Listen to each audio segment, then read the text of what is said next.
Salut! Dans cette vidéo, je t'explique les 2 points les plus importants que tu dois mettre en place quand tu fais un travail sur la respiration, un travail sur le souffle, un truc qu'on appelle breathwork maintenant, et qu'on appelait il y a 2000 ans pranayama. Les 2 points les plus importants sont d'arrêter de respirer et de respirer avec le ventre. Pourquoi? Alors il y a plein de raisons.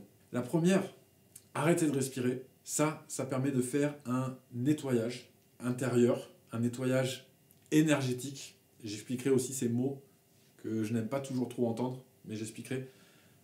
Un nettoyage énergétique, et ça te permet de mettre en place sur du long terme un système de protection, on va dire un filtre entre l'intérieur et l'extérieur. On y vient. La respiration, c'est le lien entre l'intérieur et l'extérieur. Ok ? Ça veut dire qu'au niveau de ce qui va rentrer, que ce soit finalement un microbe, une maladie ou un événement choquant, c'est par la respiration que ça se passe.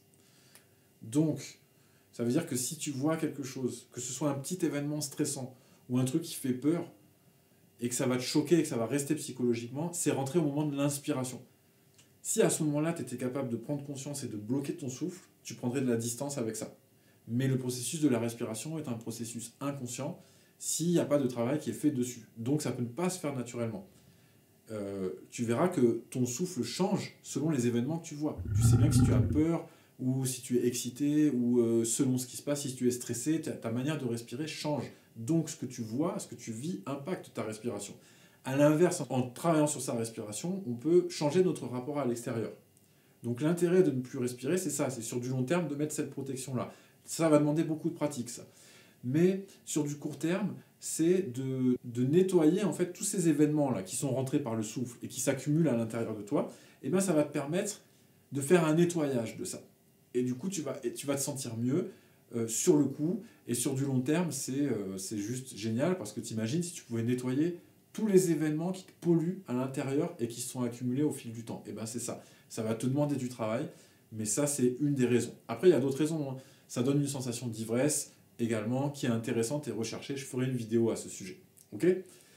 Maintenant, le ventre. Pourquoi tu respires avec le ventre ?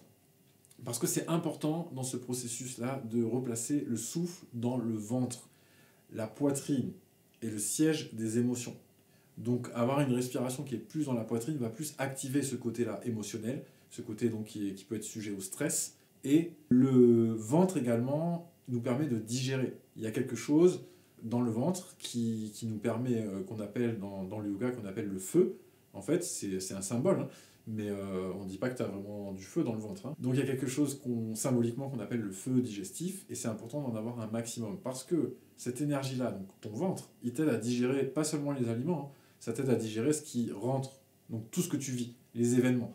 Même aussi, évidemment, si tu vas apprendre quelque chose, tu vas être plus vif. Donc, on voit bien l'intérêt de développer une respiration abdominale. Je pourrais te faire une vidéo très longue sur le sujet. Pour l'instant, on va rester là. Comme ça, tu as déjà une petite idée de pourquoi. Et maintenant, on va voir l'autre vidéo où je t'explique comment. Je te remercie de m'avoir écouté. Abonne-toi à cette chaîne. C'est une chaîne où je te donne beaucoup de contenu sur les techniques de respiration pour améliorer ta vie intérieure, extérieure. Je te remercie. Like si tu as aimé. Mets un commentaire. Pose-moi des questions. Et je te dis à très bientôt dans une prochaine vidéo. Ciao.